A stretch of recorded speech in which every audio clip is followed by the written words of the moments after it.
Okay, do you want to begin? Okay, I'm going to countdown. Okay. Welcome to the ASD Water Dowsers Mastermind Call.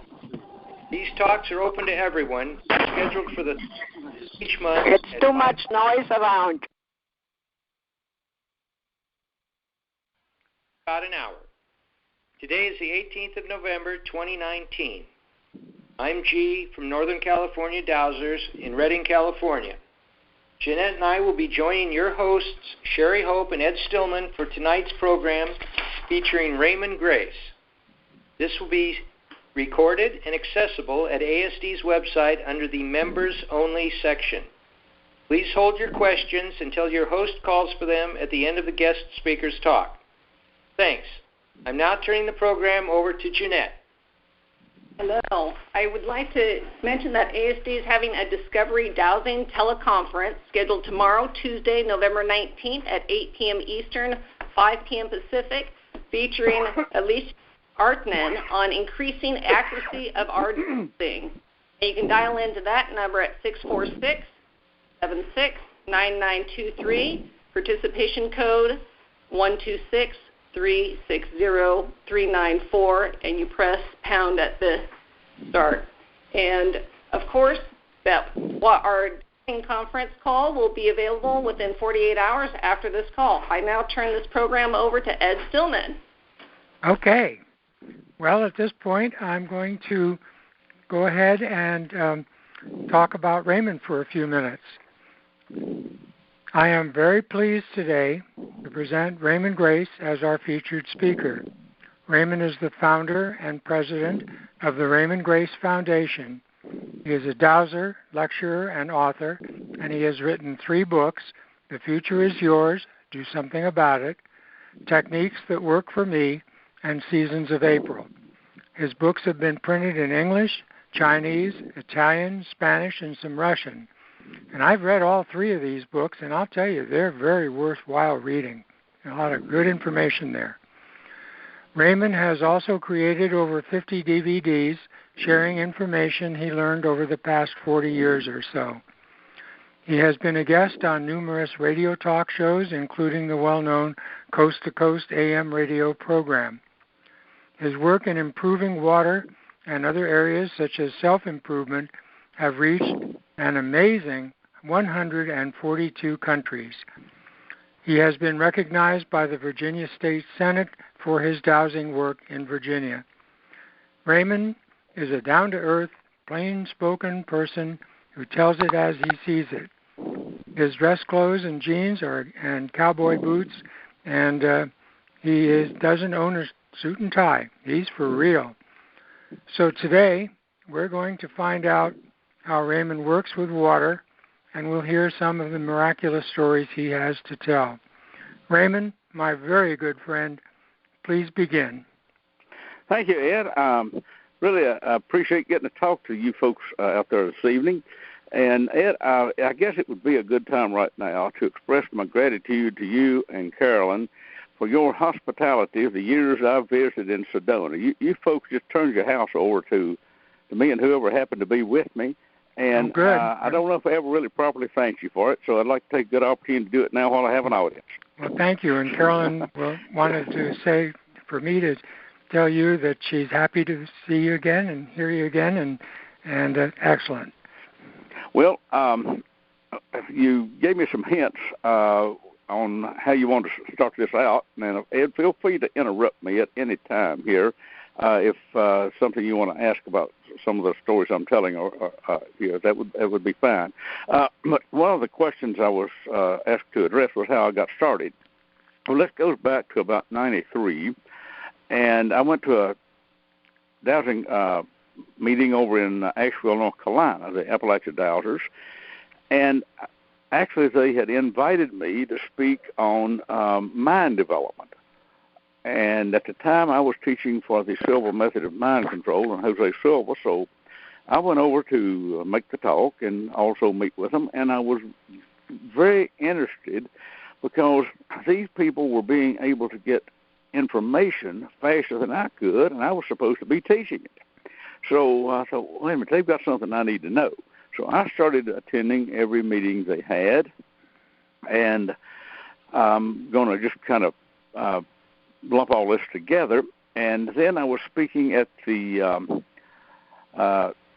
Silva International Convention in Laredo, Texas, and there were a couple of people there from up in northern Canada. They were very remote people, and I got to be friends with them.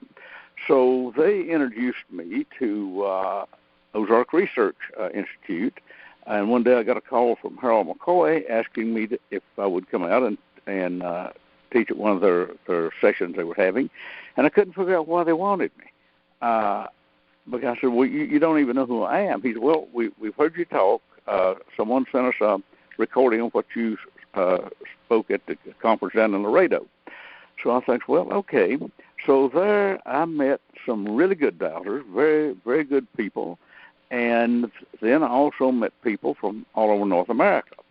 And one thing just kind of led to the other there. And I would get invited places to talk, and I would go, and it just kind of spread all over North America like that. Then my friend and yours, Suzanne Cole, encouraged me to write a little book called Techniques That Work for Me. Now, I'd already written The Future's Yours, Do Something About It. So she said, why don't you make just a little simple book, bare bones, no frills. So I did, and that book has been around the world. I had it printed in Spanish so they could use it down in South and Central America, working with the native people down there. Then I got the word here recently, the same person that I was kind of helping sponsor down there is teaching in North Africa.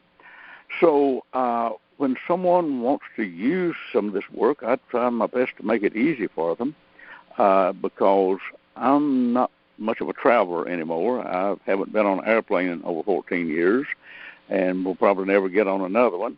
So I'm really wanting to reach out there around the world to people. I'm training someone right now in Austria on some of these things. I'm not really training them on dowsing specifically.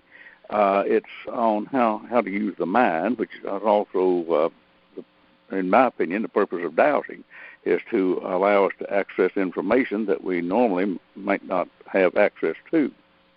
So then, this goes back, 15 years, I guess. I was up in Canada visiting the same people I had met in Laredo that were responsible for me being invited to Ozark Research. So I got to thinking, we need to make a little simple film here while I'm with these people. And I'd never made one before, really didn't know what I was doing. But what had happened, I had been on Coast to Coast Radio. Now, this goes back, I believe, to March of 2004.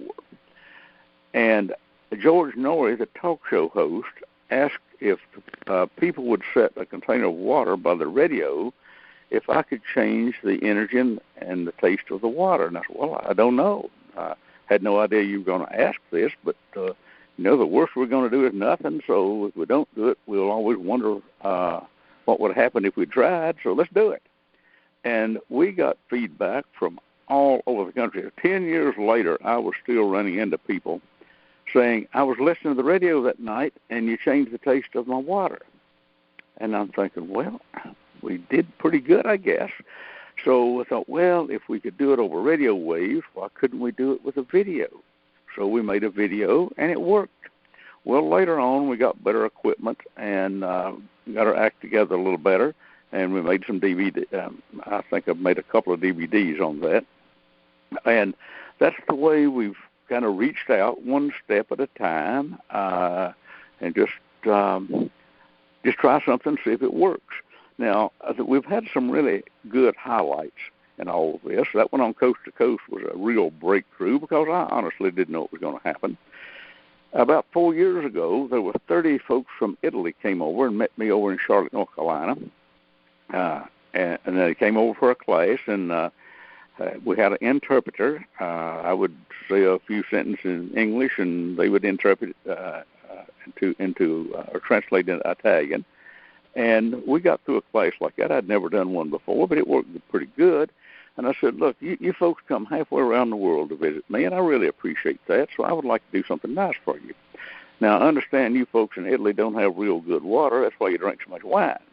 So what I'd like to do is give you some good drinking water. So whenever you get home, there will be good-tasting water run out of your kitchen faucet. Well, they did something I hadn't counted on. During break time, they sent a text message back to Italy saying, taste the water. It had already changed taste. And I'm thinking, well, this works pretty good. So then we started doing this, actually in several countries. I think we've done this on 6 continents so far. I don't know anybody in Antarctica, and they probably don't have a water problem down there anyway.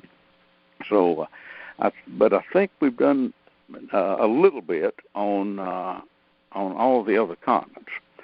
Now, I had a lady in my class from Salem, Oregon, back in June, and she had a story that really got my attention. Now, I'm telling this as I remember it. I hope I'm accurate on it. But there was an algae bloom in the lake that was the source of water for the town, and I don't understand the technicalities of this, but it did something to the water. I created toxins in it or something. I'm not sure exactly what. And there was a quarantine put on the water, and this was in May of this year, and it was announced on the radio. Now, I'm quoting this as I remember it, that the quarantine on the water might not be lifted until October. Well, I had made a little recording of me energizing water, and this lady managed to get it, and I drove up on the mountain to the lake and just played the recording with the intent. Now, I think this is a key word here, with intent, that what I was saying on that recording would be applied to the water. So she played it 3 times just for good measure. 2 days later, the quarantine was lifted. So that one really got my attention. So we've gotten some really good feedback from people. And the reason I got into water is because I read that we only about 2% of our water was fit to drink. And I thought, well, if we don't do something, what's our kids and grandkids going to do? So I volunteered for the job. Not that I knew what I was doing, but I just think I've got to do something.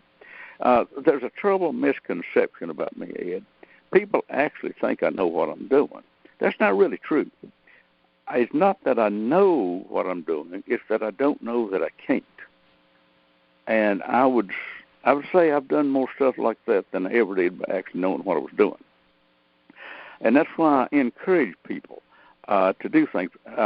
People ask me if they can do something. And I have a standard answer for everybody, so don't call in tonight asking me if you can do something. I'm going to give you the answer right now. Try it and see. That's how I found out. So nobody gave me a license to give other people, tell them what they could do and what they couldn't do. So the only way you're ever going to know is to try it and see. The worst you'll do is nothing. So whenever the worst you're going to do is nothing, that's the way to bet. Okay, now let's see. We did some more things. I made some brief notes here. I was concerned about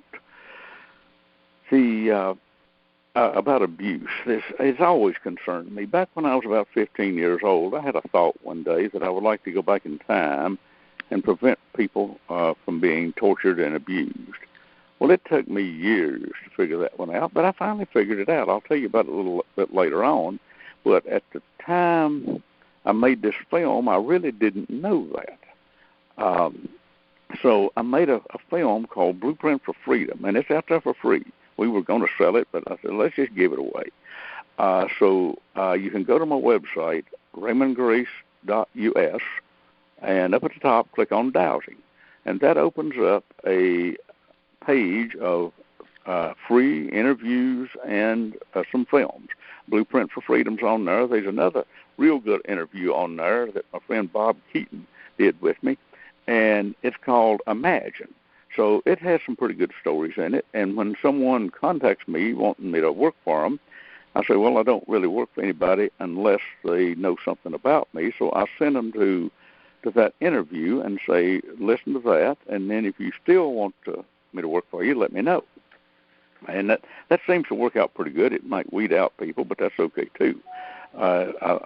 We get a lot more done if we all speak in the same language. Now, I don't know that I can claim anything on this. I probably can't, but I would like to, because within, I think, about 3 months of the time we made that film, Blueprint for Freedom, there was the largest pedophile roundup in the history of the world in Europe. I think it included 26 countries. There's been a number of doubters that thinks that film had something to do with it. I would like to think that, but that's not something we can prove. But I guess if I chose to believe it or disbelieve it, I would choose to believe it. But a lot of funny stories happened along the way. Right a week after we'd made that film, my brother and I went down to a local bank to meet some investment bankers, and he was dressed pretty nice, and I went in, and I think probably I had a hole in my jeans and maybe some mud on my boots, and I was also wearing my gun, and there was a lady in the group, and she said, you make me very uncomfortable wearing a gun in this bank. I said, well, don't worry, ma'am, you'll get used to it. Everybody else has. So one of the bankers come over, and he kind of glared at me, and he said, what do you do anyway? I said, well, what I've done most recently that I was proud of is I created a film to stop abuse on women and kids. I spent maybe less than $1,000 to get it done. It's already reached 10 countries in the first 3 days, and I've sold enough copies to make my money back and make a little bit of profit. And he said, how did you do that? I said, the same way God created the earth in 6 days and rested on the seventh, I don't have a committee. And he said, well, who did you ask? I said, ask? Who was I supposed to ask? I saw a need. I did something about it. I don't need to ask anybody. I believe in freedom. You know, I had a motto when I was 10 years old. It went like this: there is no substitute for freedom. I still got that same motto. And that's just kind of how we do things. We think something needs to be done, so we do it. We don't complicate anything. Now, let's see. What else was I going to tell you about? Well, last week, I spoke for the Australian dowsers. And I've spoken for the Italian dowsers, the British dowsers, and then I did one, last month in October for some kind of a animal show there in Las Vegas. Now, I don't go these places. When I get invited to a faraway place to speak, I thank the folks for it. But I said, what I'll do, I'll make a film. And I'll say on the film what I was going to say if I was there. And that way I don't have to fly anywhere. And it's just a very economical way to reach people in other parts of the world. So I'm always thankful for these opportunities to do things like that for dowsing conferences or really any interested group that will actually do something with it. Now, this goes back, and Ed, you remember my friend Larry Husho that would travel with me, the Canadian fella, big, tall guy. Yeah. This goes back to 2002, and he and I were traveling across Canada, and we were invited to visit some folks there in Saskatchewan, Saskatoon, Saskatchewan, I believe was the name of the place. And we couldn't figure out why they invited us until we got there. And the man said, I have a well here that has, it's just full of arsenic. And I wonder if you could do something about it. And I said, well, I would like to, but I don't know anything about arsenic. He said, well, there's a cap on the well, so you won't be able to energize your water and pour it down the well. I said, well, that's okay. Let me just go in here and talk to the water. Now, if I remember correctly, he was using the best filtering systems that could be bought, and the water still had, I believe it was 46 parts of arsenic per million, when 10 parts per million was the accepted safe level by the Canadian government.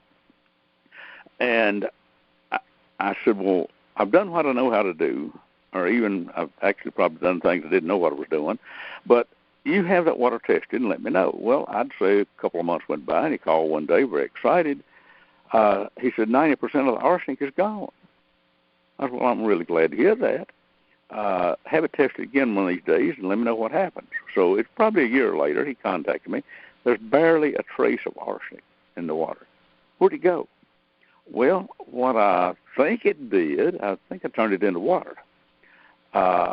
And I got to thinking, well, now, if we can take arsenic out of water, what else can we possibly do?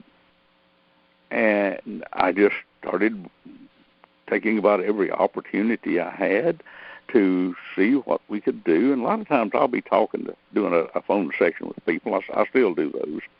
And I remember recently, maybe there's a lady in California there. I talked to her last week, and she seemed like a very nice person. I said, how does your water taste? Well, water's really not any good, just city water.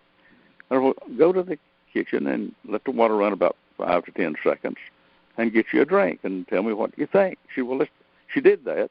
So this tastes like fresh spring water. I said, well, that's good. I'm glad it worked for you. I did the same thing one day in, I believe it was New Zealand. We've done it in England. We've done it in Italy. We've done it in Australia. And somewhere in Asia, but I don't remember where. So that's one of the things I've just been so thankful for was to be able to help people to have good drinking water. And it all goes back to a goal I set, probably 35 years ago or so, that I wanted to clean up the water in the world. Well, I didn't have a clue at the time, but I didn't know I couldn't, so we just kept learning and kind of as we go and then share the information with other people. So that's been one of our goals. We've done it's worked out pretty good, and we're not done yet. We'd like to reach a whole lot more places. But the biggest problem there is getting other people to do something. And I had an email one time saying, come to India and clean up the Ganges. And I wrote back and said, well, I'll make a deal with you. You stop dumping raw sewage, dead bodies, and chemicals in it, and we'll talk about it. Well, of course, I never heard from them again. It's like people want you to do things, but they're not willing to do it themselves. So I'm not too interested in talking to people like that. Now, I've got another story that I'm really proud of this one here. This is about a farmer. Now, farmers are among my favorite people. I have a saying, it goes like this: it's bad manners to cuss a farmer with your mouth full. So I got a call one night from my friend Bob Phillips, and about 100 miles away, and he was a small-time dairy farmer, and he said, I have a problem. I said, well, what kind of a problem you got, Bob? He said, well, I noticed some weeds in my alfalfa field, and I called the local farm supply to come out and spray for the weeds. And he said the truck driver picked up the wrong jug of chemicals, and he sprayed 20 acres of alfalfa with Roundup. And I said, well, how long is it going to take to overcome this? He said, a year. I got to plow it all up, reseed it, start all over again. Not only that, he was losing a year's supply of feed for his cows. Now, Bob, don't plow it up yet. Give me a couple of days, and let me see what I can do. I'll be glad to help you if I can. Don't really know what I'm doing, but let me see what I can do. Well, he didn't call me back in 2 days. I never heard from him for 30 days. And then he sent a picture of the day they cut alfalfa hay. It was about 4 feet tall. He said, this is the best crop I've ever had. Now, they've been getting about 3 cuttings a year off that field. That year they got 5. So we basically doubled his hay production that year. And he said, what did you do? I said, well, I scrambled the frequency. That's just the term I came up with. I said, I scrambled the frequency of Roundup and I turned it into fertilizer. Well, there was something Bob didn't tell me, and I'm real glad he didn't, because if he'd have told me, this story wouldn't have happened. And I didn't know it until maybe a year later. And he was in a class I was doing, and I said, Bob, how about you telling this story, because it's your story.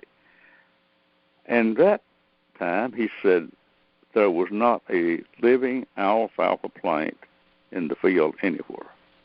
Now, I thought when I first talked to him, he had just sprayed it, and I could turn things around. If I had known that there was not a living alfalfa plant, I would have logically known it was impossible. But since I didn't know that, I didn't know it couldn't be done. It's like the bumblebee that can't fly. According to what I have read, and Ed, you would know far more about this than I, but according to the law of aerodynamics, bumblebees can't fly. But the bumblebee don't know that. Well, I'm sort of like that bumblebee. I just don't know we can't do these things. So let's see what all else we've got here. Well, I'm sure you remember Joe Smith. He was a rancher and farmer from Johnson, Nebraska. And I was telling Joe one day about stopping rain. And I said, now, Joe, anytime there's rain or storms or hailstorms or whatever, I said, Joe, if there's a storm coming your way that's going to damage your crops, I says, go out there and face the storm and stick an axe in the ground. And use a double bit axe, because one blade goes in the ground, one blade's up in the air to split the clouds. Well, Joe believed me, and there was a hailstorm coming. So he goes out there and puts his axe in the ground.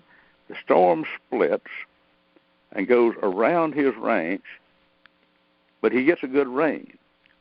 The hail beats the crops in the ground all around him, but not his place. Now, I'm friends with an Army colonel up in Pennsylvania. When that storm, I think they called it Sandy, came up the East Coast, something like maybe 4 years ago, a colonel called me and he said, what was it you said to do and to stop a storm? I said, go out there and face the storm and put your axe in the ground.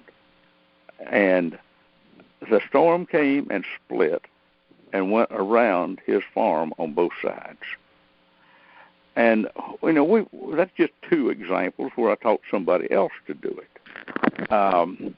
I suppose I've gotten feedback from people all over North America that tried things like that and was fairly successful with it. And that makes my day. What that tells me is this stuff is teachable. You can share it with other people and they can use it. So let's see what else we've got here. Here's a story that I'm really proud of. I have a friend over in Myrtle Beach, South Carolina, and I'm taking his word on this because I don't have first-hand knowledge of anything, but he's an honest person, and he's a very good friend of mine. He called me, and I want you folks out there to really listen to this because you can do the same thing in your area.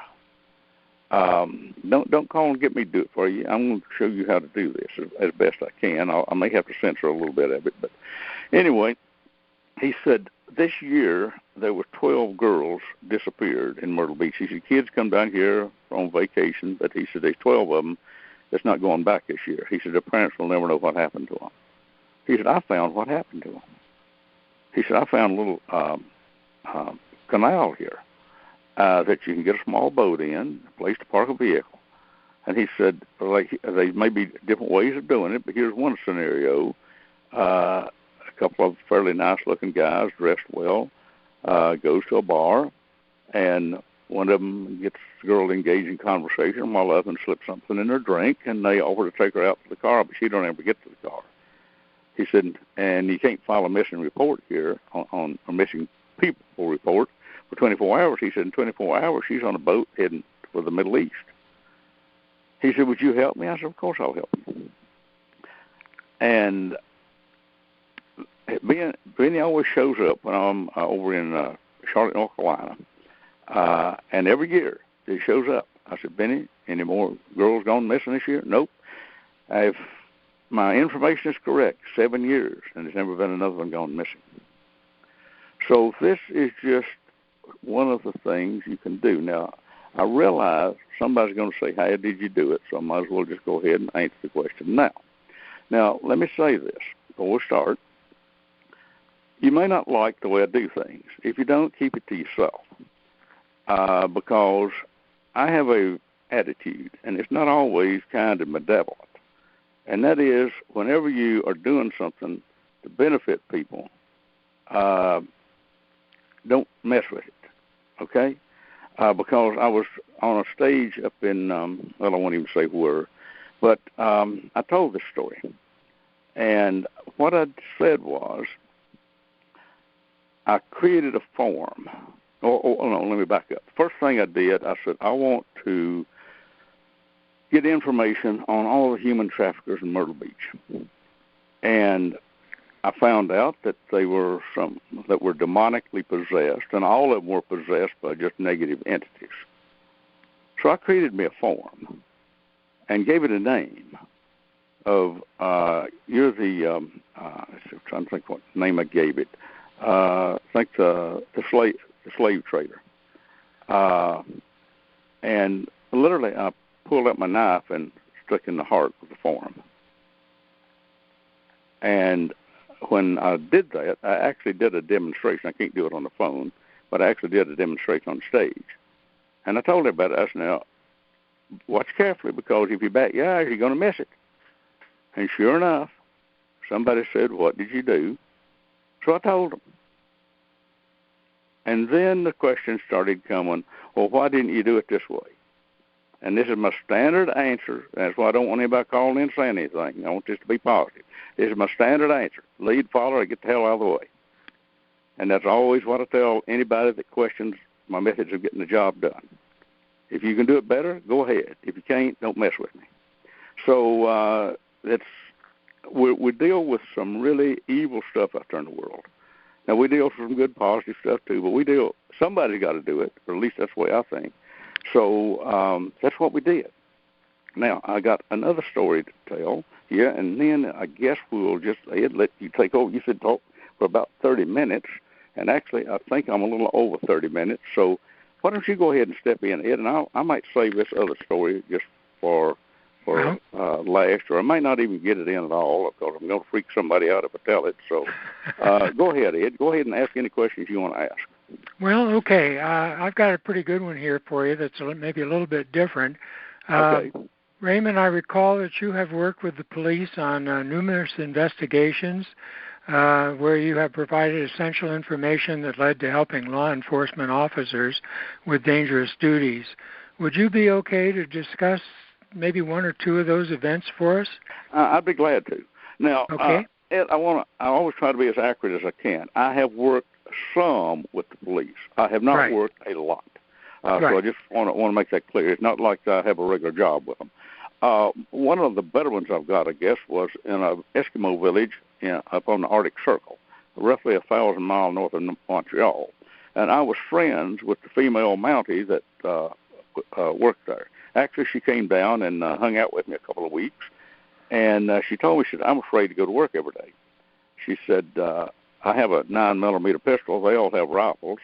They hate cops, and they especially hate white cops, and said, if I need any help, reinforcements will be flown in an hour and a half away, weather permitting.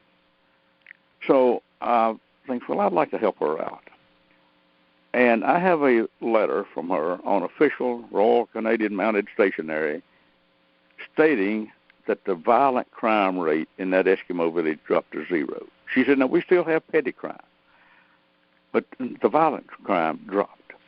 Now, what happened on the way home, she got on a plane in Montreal, and there was an Eskimo girl from the village there was on the plane. And she said, the girl came up to her and said, you know, I would really like to be friends with you, but I can't. I can't let my friends know I'm friends with a cop. Before the week's up, the girl flags her down and asks for a ride in a patrol car. And said she had a drug dealer, said I knew I was going to have to take him down, and I knew I couldn't do it without a fight. The guy comes out of his house walking backwards with his hands in the air. All this is stated in the letter I have. So what did I do? Well, first off, what you always do when you're dealing with evil is you depossess the evil people. I mean, that's simple enough. I've even got a video that shows you how to do it. Matter of fact, it'd probably even do it for you. That's why I designed it. So I depossessed everybody.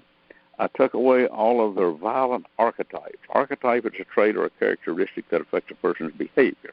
So I take away all the violent archetypes, and then I neutralize what I call negative energetic patterns on the land there.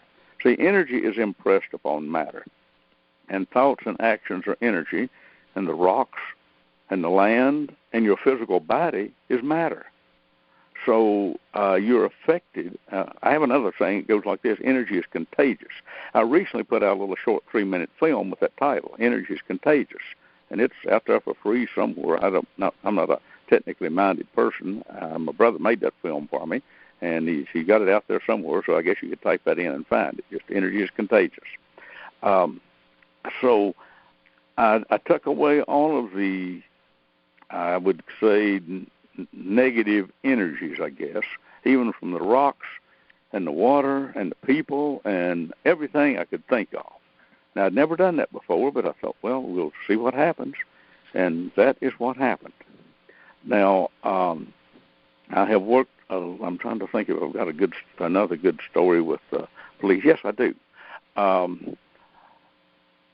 This is spread over a few years, and it's kind of a summary, not particularly just one story. But when there was dangerous people out there, killers, rapists, and so on, and the police would let me know about it, they did one of two things. They either died or disappeared. And one was here in Virginia, up in kind of around the Charlottesville area, known as I believe they called him the I-29 Stalker. And this goes back probably at least 15 years or longer. And he disappeared for 7 years. And then he surfaced again, and the woman he had pulled over, intended to kill, recognized him, and when she did, he killed himself. So they've either died or disappeared when we did things like that. But I don't really get much request to work on things like that. I would be willing to do a little bit more, I guess, if the police ask, but I don't know if I make them nervous or quite what the situation is. But I've done a little bit of work with them, and overall, pretty good results. Maybe not perfect, but pretty good. So go ahead with the next question, please. Well, I'll ask you one more, and then I'll turn it over for the other people. I recall you've had healing powers for the sick and injured, and for those with mental illness. Again, would you be okay to maybe discuss one or two of these events with us? Well, let me think here, Ed. There's probably been hundreds of them. I know. I didn't know you were going to ask that, and I don't have a ready one ready. I think the best service I could give you on this is to tell you that in the last few years there has been some I would call them energetic epidemics that affects the majority of the people in this country and probably the world. Now, I have been measuring energy for approximately 22 years. Now, that doesn't mean I know everything about it, because I don't. But whenever the first thing I do is measure their energy. And that tells me if they're in pretty good shape or pretty bad shape. And among the things that are affecting people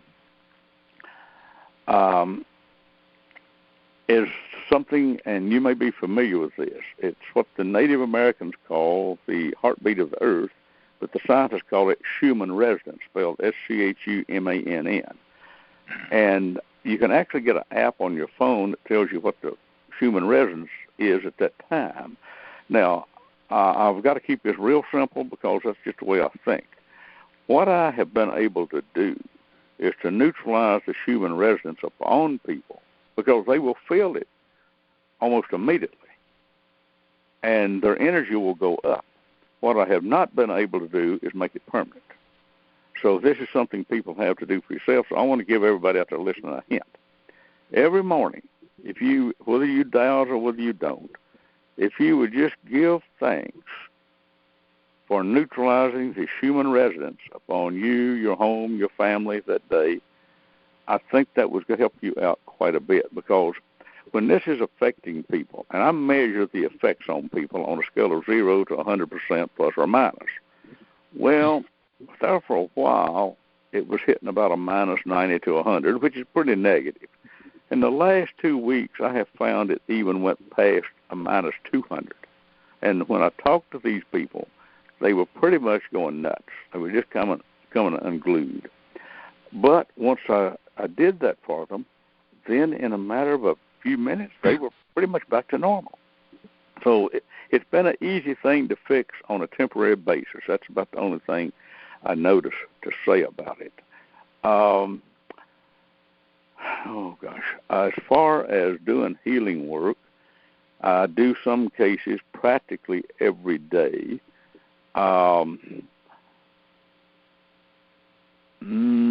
trying to think if I've got. I know we got some good ones, Ed, but they're just not coming to mind right now. Well, that's okay then. But what I thought it was more beneficial to do, if I could just tell the folks listening out there what you can do that I believe will keep you from being affected with this.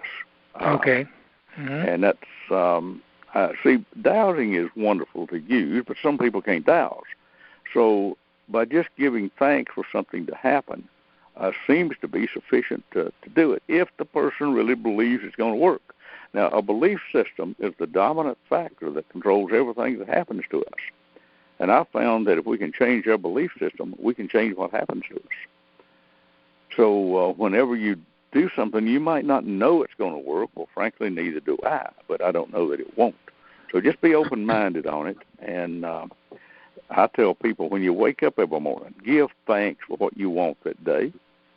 And Einstein said this in 3 words: energy follows thought. Mm-hmm. So put your thoughts into what you want instead of what you're afraid of. So I guess I could talk a lot longer on this, but let's give some other folks a chance to ask questions. Now, let's you folks calling in now, keep your questions as blunt as possible. We don't want your life stories. Just give me your questions as blunt. Try to do it in one sentence if you can. Hi, Raymond. This is Sherry Hope, and so glad you're on our call this evening. And I read that you received an award from the state of Virginia for, I think, cleaning up the water. Could you please tell us how this came about and what exactly did you do? Well, okay, let's see. First off, I'm friends with one of the senators that sponsored me in this, and then, let's see, 2 senators and 1 delegate for the House of Representatives sponsored me on this, or sponsored this. I call it a resolution, and I was given resolution number 133, and it was basically for community service, working with the environment, and I guess I would sum it up and say making the world a bit better place to live. I had received a local award for Outstanding Citizen for Virginia for contributing to the water cleanup. And I put a lot of money and a lot of time into this. This is part of what my foundation does. I started a foundation to do some good work. Let's just say good works. And among the things we've done is we started a heirloom seed saver program with the local county library, because heirloom seeds were disappearing. And I thought, well, we need to do something about it. Well, I didn't have the time or the facilities to do it. So I just spent a little money with the local library and said, you do it. They wanted to do it anyway, but they couldn't afford it. So basically I financed it. Okay, similar thing with the water. I have cleaned up water here since 1975. Actually, we did another short film on it this week.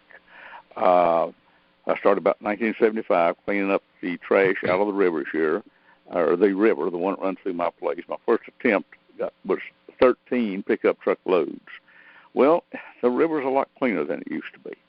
So I established what is known as a foundation chair for a local college, that they will send students in supposedly twice a year to help do the cleanup. Well, we did one about 2 weeks ago.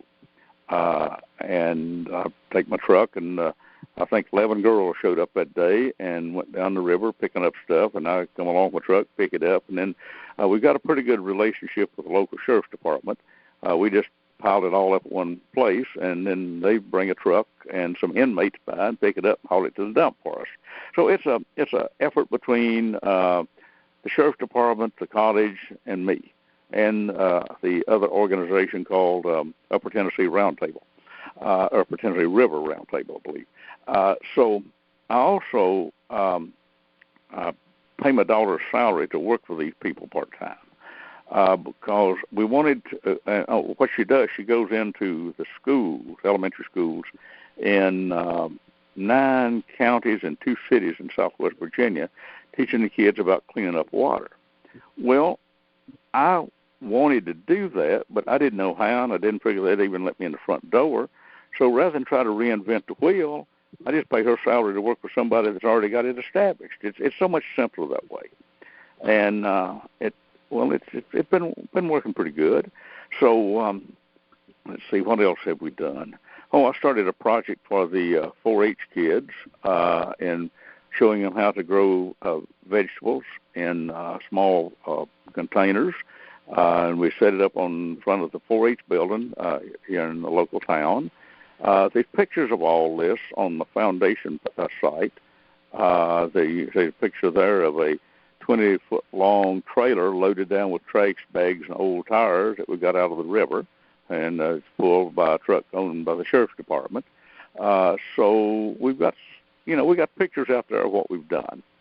As to how I managed to get recognized by the Virginia Senate, probably just because the senators knew me, and they just, I guess they just wanted to be nice to me and do something like that for me. So I appreciate it. I never thought that would happen, but it did.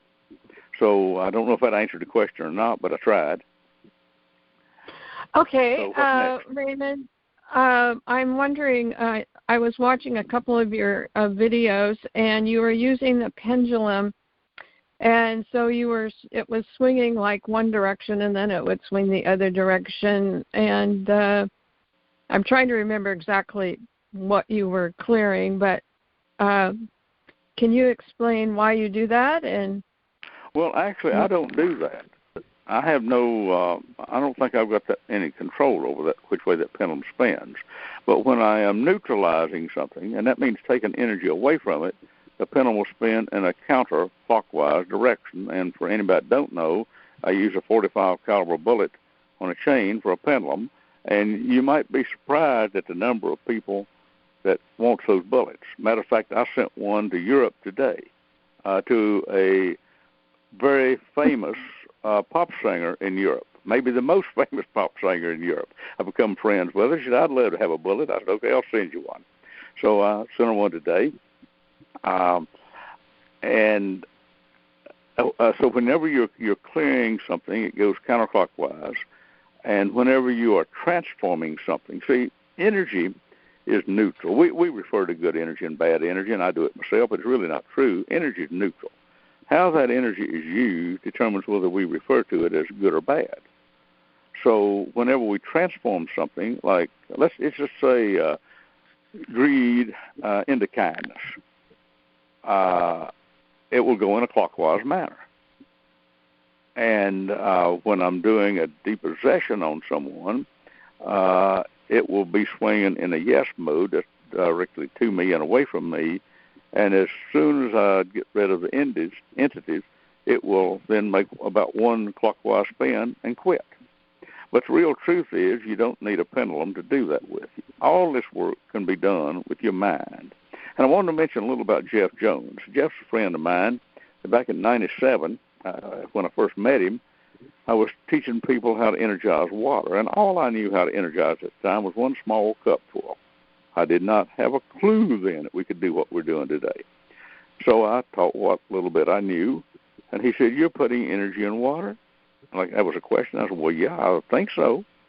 He said, well, if you're putting energy in water, I could put vitamins and minerals in it. I said, well, I never thought of that, but you probably could. Jeff has not had a meal in 22 years. He just lives on water. He might eat a bite of popcorn every now and then, or if we out with some of our friends at a Mexican restaurant, he'll eat a corn chip or so because it's got salt on it. He likes salt. And he might eat a peanut now and then.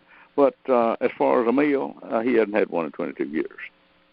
And people think that's impossible. But, again, Jeff don't know that, so he just keeps on doing what he's doing.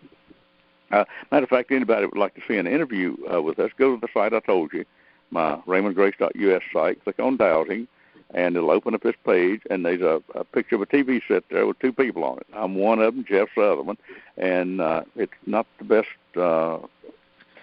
film that we ever made, but at least you can get to meet him and hear what he has to say. So as far as the directions of the pendulum, go ahead. If I didn't answer that well enough, Sherry, go ahead and ask again and in a different way, and I'll see what I can do. Oh, I think that's pretty good. And so what you could do now is tell people how they can see some of the videos that you've done. Well, I just did, really, but we'll do it again. Go to RaymondGrace.us. There's a little green bar at the top. Click on Dowsing. And now we're redoing the website right now, so it may not look exactly like this, but the videos will still be there. And or you could type in my name and Imagine, and it would probably that interview would probably come up. It's about 21 minutes long. Also, for people who have a bipolar issue, we've made a film for that. It's not a cure-all, but it's helped a number of people. And there we go to RaymondGraceProjects.com. Now, that website probably won't be good that much longer, but right now it still is, because we have 3 websites, and we're going to condense them to 2. And when we do that, we would put it on our foundation site. But anyone who has lives with someone with bipolar problems, it is only an 8-minute video, and I designed it so that the person can watch it and get the benefit of it, and then also train you how to do it, where you don't even need me or the video. We just learned that we could put an energy in a video that would actually get the work done as well as if I were there doing it. And that takes a lot of wear and tear off of me, reaches a lot more people, and makes the information far more accessible to the whole world out there that wants to use it. Well, that's fantastic. Okay, I'm wondering, Jeanette or G, do you have a question? Say again, please. I'm just wondering if Jeanette or G from the Reading Dowsers have a question. If anybody else got a question, go ahead. I'll give you the best answer I've got. Well, hello, Mr. Grace. This is Jeanette from NorCal Dowsers, and we want to thank you for all the information that you continue to put out for these decades. And, I guess the biggest question is there anything else that you wish to accomplish, whether it's in the water realm or anything else that you haven't done so far? Well, yeah, I guess I could keep talking. I wanted to give people chances to ask questions, so but if nobody's going to ask something, I guess I'm going to have to find something to say. So let me tell you of 3 things, maybe 4 things right now that are affecting the majority of the people in America. I mentioned one of them, called the Schumann resonance. There is a link out there to that, and I send it to folks every now and then when I'm trying to explain to them what their problem is, and it explains it far better than I can. But just you could Google Schumann resonance and probably find out more about it than what I could tell you. I honestly don't know a lot about it. I just know how I can take it away from a person on a temporary basis. And I guess it's a good time to say this. I know how to find things and usually know how to fix them. What I don't know a lot of times is how to explain them. So when people want detailed explanations, they're really talking to the wrong person. Some of them I might can explain, some of them I might not. But when I get information, I think this would help you a lot. If you might want to consider this. When I get new information, there's 2 questions I ask. Does it work? The second question is, does it help? There are no third questions. If it works and it helps, I try to put it to use within 1 minute. And there's too many people that they probably went to the wrong school and stayed too long. but they feel like they have to know everything about something before they attempt it. Well, if I had that attitude, I would have never got anywhere, because I still don't know everything about something. I just know enough to get the job done, and that's really all it takes. So simplify what you're doing. That's the only thing I know to do. I'll throw something else out to you. I've talked to people in dowsers conferences and would make comments like, well, my family don't know that I came here this weekend, and I can't let them know I'm a dowser. Well, I'm proud for the whole world to know I'm a dowser. And people ask me, I come from a very redneck part of the world, and they say, how do people around in your area treat you? And I say, with respect, because it's all I put up with. I don't have a problem like that. So don't be afraid to use doubting. Don't be afraid to tell people what you do. Some people just think, well, someone might not like it. Well, hell, everybody didn't like Jesus. So I wouldn't expect everybody to like me either. You do what needs to be done and don't worry too much about the consequences or public opinion. And that probably is what got me to where I am today. If I had waited for approval on everything, I would have never got anywhere. So when I see something needs to be done, I just do my best to get it done. And it seems to work pretty good. I've survived so far. Now, let me tell you what else is affecting people. And the only thing is, I don't know why it's happening. And that is what we call fragmented souls. Now, this is probably going to defy everything you ever heard in Sunday school. But people's souls are leaving their body, but yet they keep walking around, talking, going to work every day. But their energy goes to zero. And I don't think there's a day gone by in months for what I've had to bring somebody's soul back into their body. And how do you do it? You do it with intent. You see, it doesn't matter whether it's chasing ghosts, getting rid of demonic forces. I want to talk a little bit about cleaning up roads, too. Or cleaning up water or helping people get well or whatever. People say, how do you do that? I answer in one word, intent. Now, you need to really work with your brain enough to strengthen it to where your intent amounts to something. And the best way to do that is learn how to lower your brain frequency into an alpha frequency. It's getting a little bit technical here, but it's really what you need to know. And the best way to get there is to relax the mind. I'm really keeping all this very simple. But the power of thought is in low brain frequencies. My belief is it's at 10 cycles per second, which is in the center of the alpha brain frequency. That's really where the power is.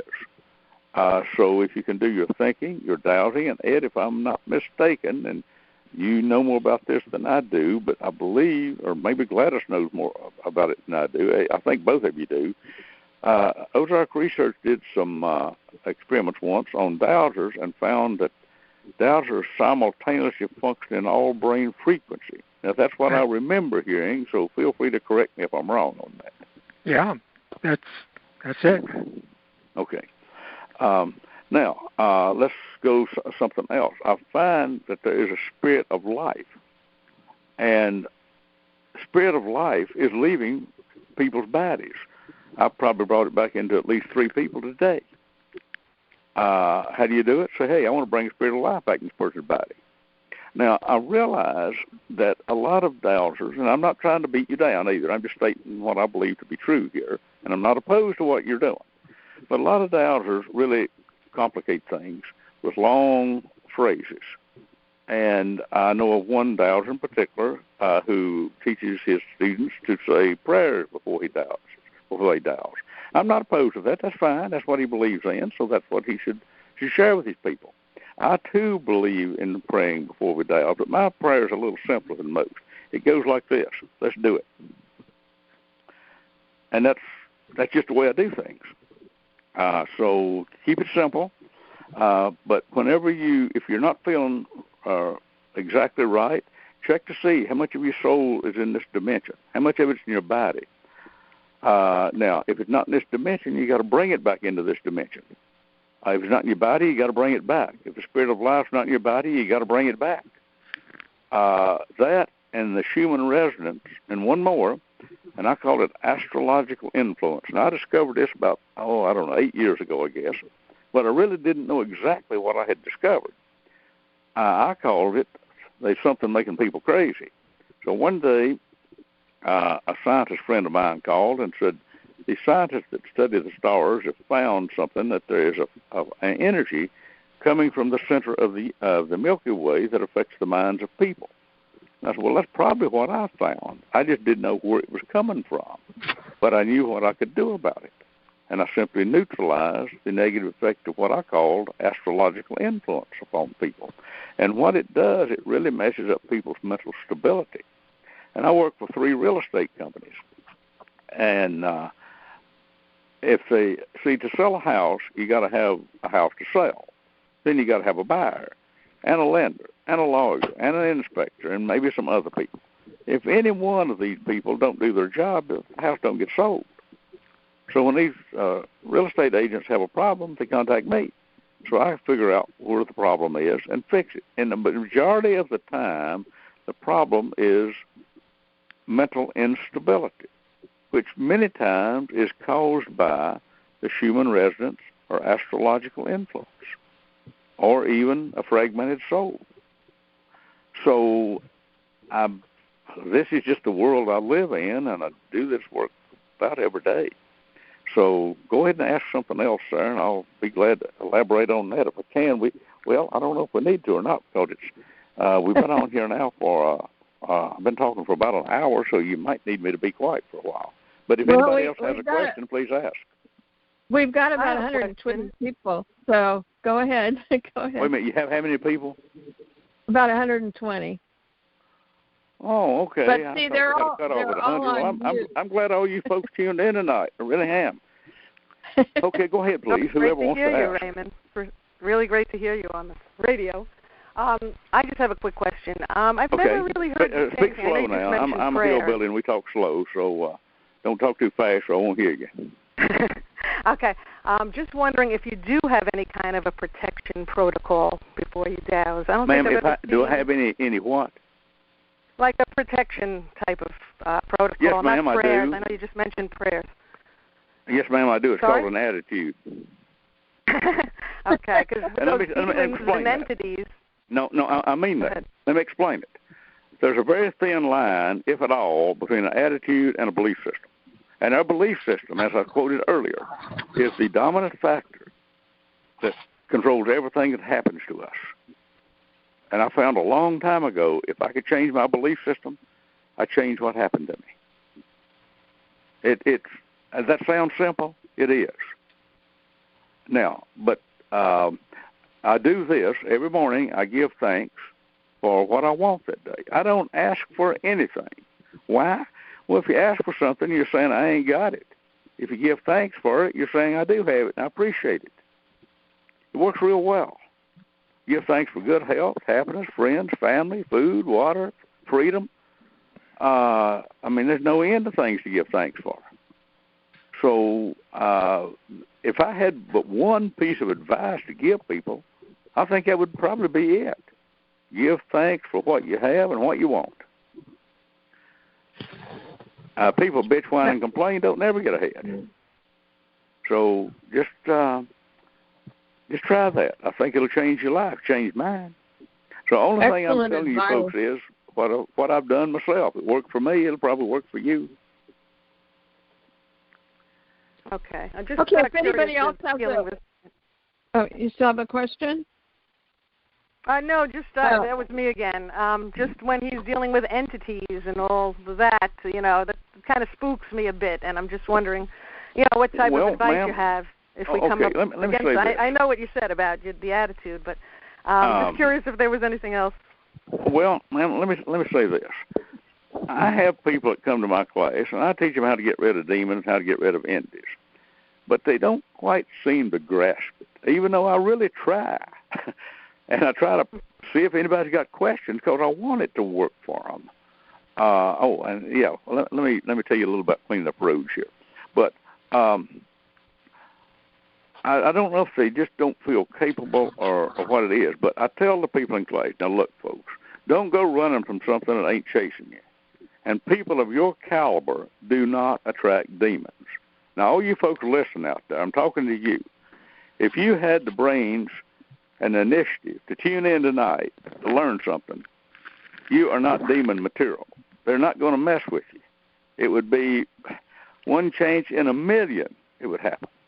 The closest I've ever found to that was someone who lived in an apartment building, and the person on the other side of the wall had a meth lab, and I did find a demon in that one. It wasn't in her apartment, but it was under the same roof. So, again, people of your caliber do not attract demons.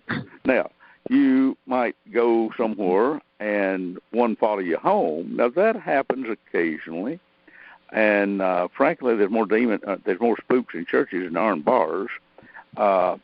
So wherever you go, douse before you go to ask if there's any entities there. If so, get rid of them before you go. Now, if they will show up in places you might not think. And one of my friends called one day, and he said, I am not feeling good at all. I haven't been for 4 days. I said, what'd you do 4 days ago? He said, well, I went to my grandson's football game, just a high school game. And he said, I hadn't felt good since. Well, I went back in time and checked it. Well, they were overwhelmed with a bunch of spooks. Now, I've tried to figure that out. Well, it's a rather aggressive sport. And he said, I thought the people were going to fight, the fans were going to fight before the game was over. Well, I found out there was a lot of entities there. Well, I got rid of them. I went back in time and did it. And as soon as I did that, he started feeling better. So if you're going somewhere, especially I tell people, to keep your kids away from, for goodness sake, keep them away from rap concerts. Those places are terrible. Rock concerts ain't a whole lot better because I measure these things because parents tell me their kids want to go, so I check them out to see what's there. I've got some pretty good experience at this. And whenever you put yourself in a low-energy environment, you're probably going to suffer for it. Now, if it's somewhere you want to go that's not a real negative place, you can clean it up before you get there. Today, I have cleaned up 2 concerts in Russia for a very famous singer over there. And God, the places were terrible before I worked on them. I mean, it was even dangerous to go there. So I said, okay, I'm going to clean this place up so you can go in there and be safe, and I think the crowd's going to love you, and you're going to be fine. Now, we do a lot of this stuff, and because it needs to be done. So I could talk the rest of the night on entities and ghosts and demons and all that stuff, but I want to say one more thing here. You folks have the ability to drive on safe roads. Now, I can't blame all car wrecks on entities because that's not true. Some of it's carelessness, some of it's bad roads, and various things. But I will say this.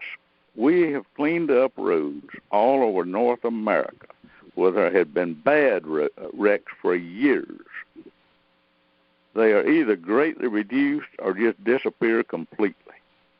There's one, and my buddy Dan Terry is listening in tonight. And there's a place, let's see it, it's on Highway 30 in Doswell, Virginia, right near the King's Dominion Park up there. And he told me there had been wrecks there for years. I think his granddad got killed there. I cleaned it up something like 3 years ago. And, Dan, I don't know if you can come in or not on this, but you told me the last time I talked to you there hadn't been a wreck since. So you folks have this ability. You say, how? Get rid of the dang spooks. Negative entities will cause car wrecks. Now, if it's places where people burn to death in a car and something really horrific, you better start looking for a demon. I don't find many, but I do find some. But what I'm saying to you is this. You have the ability to drive on safe roads wherever you go, but you got to do it because nobody else is going to do it for you. So, okay, next question, close out, or what are we going to do? Raymond, I have a question for you. Okay. Hi, I'm from Delaware. My name's Robin, and I have your book, Techniques That Work for Me, and I was reading through it, and I've read through it a couple times, and good information. Thank you. You mentioned that you work with your spirit guides, and how did you begin to do that? How do you work with them, and how does that help your dowsing? Well, let me see if I can answer you in a real simple manner here, ma'am. I do it just with my mind. So when I filmed the webinar, or we filmed the webinar there a few years back, I had a feeling that film would be watched by people pretty much around the world, and it has been. And I wanted to make sure that people understood me.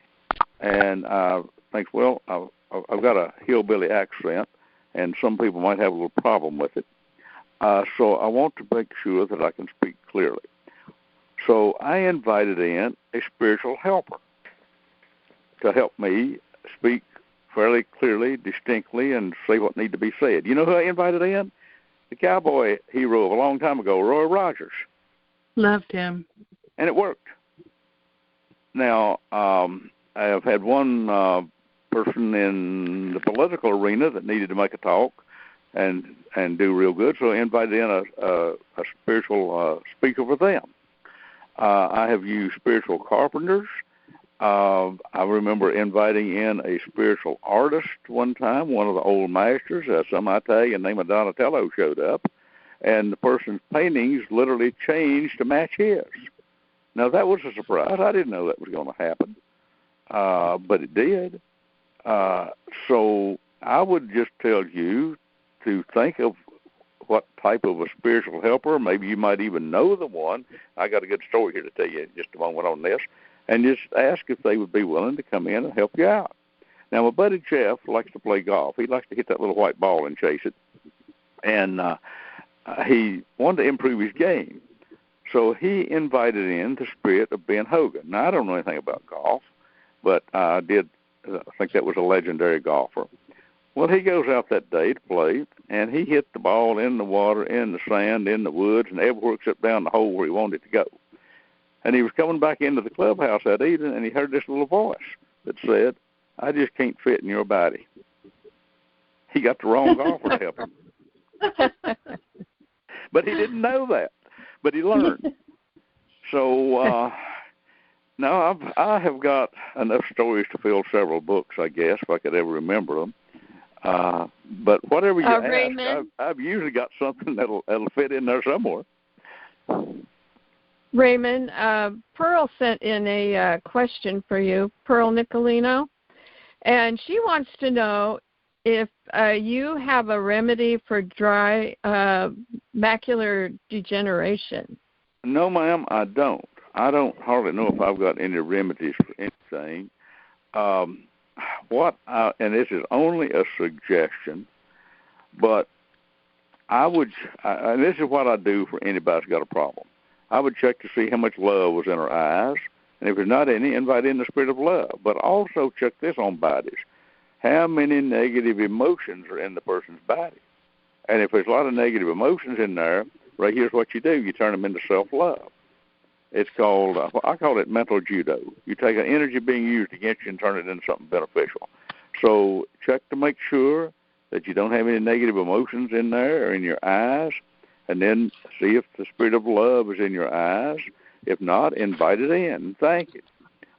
Then you might want to ask your body to, I guess the word would be secrete a fluid that would lubricate the eyes to kind of moisten them up a little bit. I think the body has intelligence, is capable of that, but sometimes the body needs to be told what to do. That gets into a whole other realm of body intelligence, but that's the best advice I can give right off the top of my head.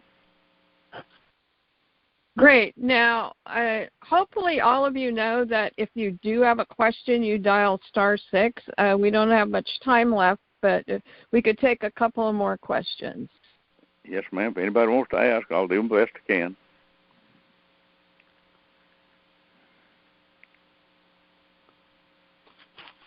So that's *6 Hello? on your phone. Yeah, go ahead. This might be a little off the wall, but how do you spiritually wake up? Say that again, please. I think I missed. Did you say how do you spiritually wake up? Right. Oh, that's what I thought you said. Well, I don't know anything about what your life is like, but right here is, I guess, what I have done all my life. Do some acts of kindness every day for somebody or something, or for the earth. And I have done that all my life. And when you do things to make somebody's life better, or clean up water, or clean up air, or clean up roadways so you keep people from getting killed and mangled, you're doing a benefit to humanity and to the earth. The more you do this, I think the universe pays you back. That's my opinion. No, okay. Oh, thank you. Yes, sir. Raymond, you make my heart happy. Who is that, Gladys? Yes. I thought so. Well, Gladys, I'm glad you're there tonight. I heard you come in a while ago, so yeah, I'm really glad you're there. You know, when I was out there, let's see, what was it, 3 years ago? We had a good turnout. You had a good crowd there, and I remember I've been there. I believe it was 21 years before. Yeah. That sounds about right. And I'd about quit traveling, but when you invited me, I really appreciate it, and I want to come back. So I really want to thank you for the invitation. Well, we'll talk, honey.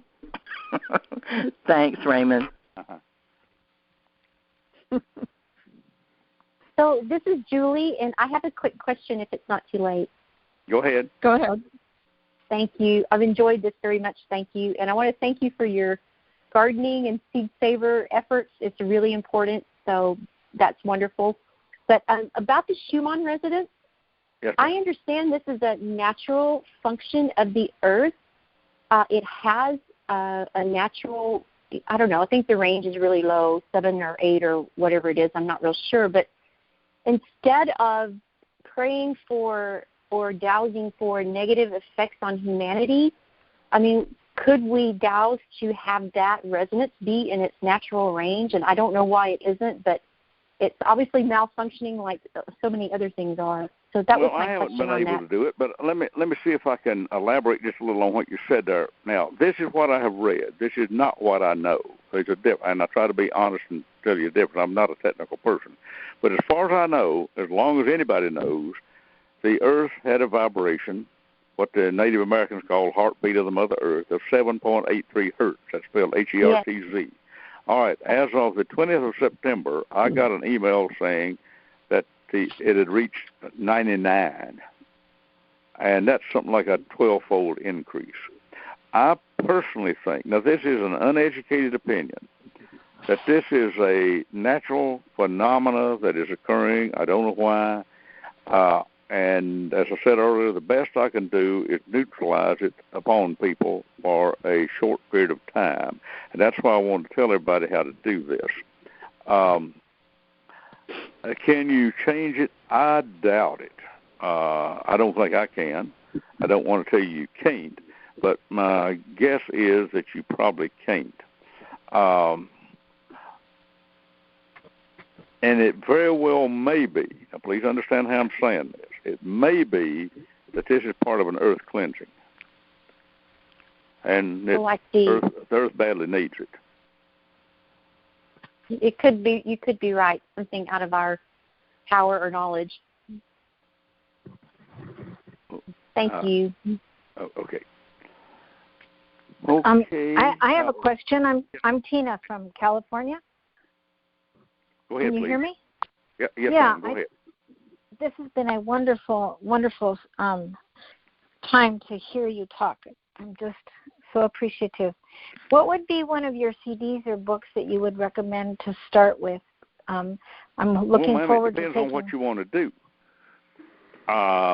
The DVDs that I made are a condensed version of my class. So each one of them has a specific use. I didn't waste any words in them. I didn't try to see how many DVDs I could sell. I tried to see how I could condense the energy into as few as possible. And I have 6 DVDs and 1 CD that pretty much, well, it's a condensed version of the class. No, you won't get everything that's in the class, but you get the basics. You won't get all the extra stories and all that, but you do get the basics. It just depends on what you want to do. If you don't know how to dowse, I would probably suggest get the one where I explain the dowsing chart. One is called Creating a New Belief System, and that explains brain frequency and how to think in a positive manner to change your belief. And that's really if you want to change your life, the first thing you've got to do is change your belief system, and where it empowers you. I am a believer in empowering people, and I'm also a believer in freedom. And that's really what I'm working to do. Now, I've got my own project I'm just going to mention very briefly here. Don't have time to get into it. And the Blueprint for Freedom addresses this to a degree, and that's the stopping of abuse mostly on women and kids. It just always bothered me that happened, and I think, well, I have some techniques that work, so I'm going to put it on a film, and I'm going to give it away out there to anybody that wants to watch it. So you feel free to refer other people to it if you want to. We've got quite a bit of free stuff out there to give people some ideas on at least what can be done. Let them kind of learn what is possible. That's kind of what we're doing. And we will probably make a few more short 3-4 minute DVDs from time to time. Now, if you go to my I've got a Facebook page, but I never read it. Faye and Ken run that, and we are putting out a DVD. No, excuse me, that's not right. A video about one a week, and I think we gave out about maybe 5 of them, I believe. So feel free to check the website. There should be a new one every week for the next 3-4 weeks, maybe. And then in the future, as we have time to make and think of something to say, we'll probably make a few more. And that's just kind of help people out. One of them that we put out there is a talk I made at the animal event in Las Vegas. And I was making that talk to people who were not dowsers. So I explained a bit about dowsing there. Then the other one, I don't think it's out there yet, but it will be, is the talk I made to the Australian dowsers. And that would be like a talk I would have made to you folks because it's people that were already familiar with dowsing. And I highly suggest that you watch that one because what they asked me to do was address the things that I found that affected people on a very frequent basis. And that's what I did. Now, what I also did in that video, I put an energy in it that as the people listened to it, I could clear them. For example, my intent was to clear the entire dowsing conference there in Australia. I did the same thing to the one in Vegas. Plus, I put in that one how to clean up the water. Well, I sent April, my kid, out there as my representative because there wasn't no way I was going to go to Vegas. So I sent her and Nancy, and then a cowgirl, Charmaine James in Texas. She's the 11 times world champion barrel racer. She won more money in rodeo than any woman in the history of any sport in the country. And she's a good friend of mine, so I recommended they invite her so she could make her talk right after they showed the film. And because if people had questions, either she or April, one could answer the questions. So they were my representatives there on that. What else was I saying here? Done kind of lost track now. But if those are going to be free out there, so feel free to watch them. And I did my best to put enough. Oh, I know what I started to tell you. See, I lose myself. I was going to clean up the water in the hotel. So April called me just before they put me up on the big screen, and I said, "Now, April, have them to test the water. Have them take a sip of the water before I talk, and then after." She said, "Well, the water in the hotel is good." And I said, "Well, it's not supposed to be because I did not intend that to happen until they played the film." She said, "Oh, I played it this morning." And she was just watching it herself on her phone, and her phone or laptop one. And it already changed the taste of the water in the hotel. Now, Gladys, when I guess the last time I was out there, some fella came up to me and he said, the water in this hotel is terrible. And I said, "Well, the coffee's not any good either." And remember, I came and asked you what happened. You said the lake turned over about that time of year and the water got bad. Well, by God, right. The next day, this fella come up to me and he said, "I see you worked on the water." And I said, "Yeah, the coffee tastes better too." So that's what we did. We put that in the film, and only thing is, it just got changed before I intended for it to. But that's okay. At least it worked. That was what really mattered. But folks, I guess we're out of time. But I really appreciate 120 of you folks tuning in tonight. I really do. And if I can be of help to you, don't all write me at once. But you ain't going to know that, I guess. I answer mail as best I can. But don't ask me if you can do something, because I'm going to tell you now. Try it and see. So save your time writing to ask that. But if there are some things, keeping your questions really blunt and to the point, I answer as much mail as I can. That's about all I can promise you, but I'll do the best I can at it. So, Ed, you and Sherry, I want to thank you for inviting me tonight. It's been fun. Yes, indeed. It sure has. So I really appreciate you folks. Yeah, we want to thank thank you, you Grace. also. And Jeanette, did you have a summary here? Want to go ahead and say something to Raymond here? Yes, thank you so much, Mr. Raymond Grace. It's been such a pleasure to view your work over the years, and I know the Northern California Dowsers have appreciated it as well as everyone around the globe. As you said, you had affected 6 continents. Your work still goes on, so maybe it will make it to that 7th continent at some point. But if you would like to know more about Raymond Grace, please visit raymondgrace.us, raymondgraceprojects.com.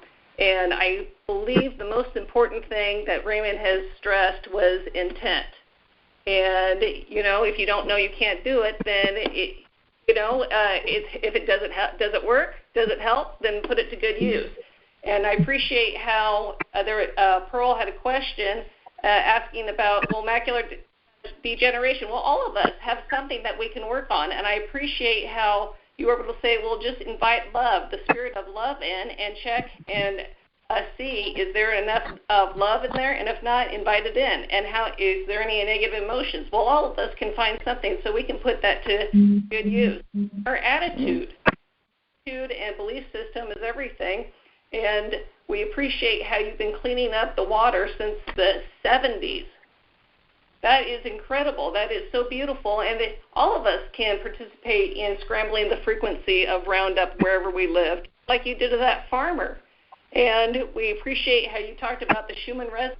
We can all participate in the healing of this globe together. And you are an inspiration. We love you, Raymond, and we can't say enough about you. Thanks for putting out the Blueprint for Freedom. I hope everyone gets a chance to view that. And I hope to hear more of you continue in the future. Maybe if you can make it over to the Ozark, I bet there will be a lot of people just waiting to take another class to see in person. Thank you, Raymond. We love you, all of us. Thank you so much. Thank you. Good night, everybody. Good night. Thank you, Good night. Thank you, everybody. Good night. Wonderful. Good night. Thank you.